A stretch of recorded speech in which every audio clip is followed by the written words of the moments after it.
edirdim. Kişiler ara tonuş yüzler izledim. Hoylalardan hoş nəğmeleri istedim. Tuğulgan yer ana yurt ne sevindim. Tuğulgan yer ana yurt ne sevindim. Atam eytkan hikmet sözler çıkmaz sesim. Anam tiligen pak niyetler iter yadım. Urup tuqqan dost yarenler her dem veslim. Tuğulgan yer ana yurt ne sevindim.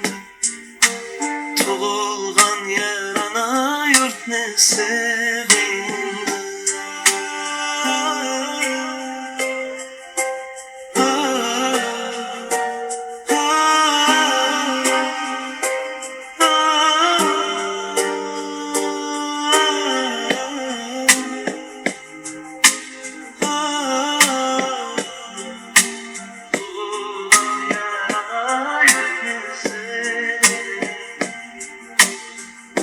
Bu günler meylimsiz yiraklap kettim.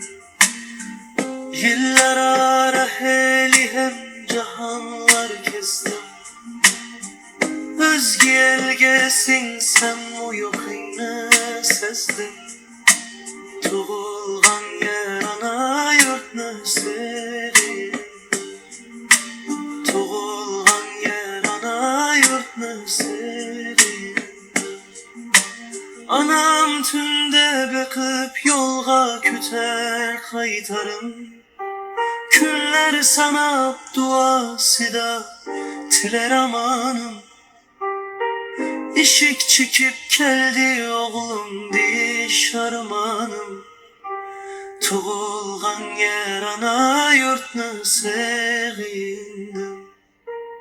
Tuğulgan yer ana yurtne sevindim.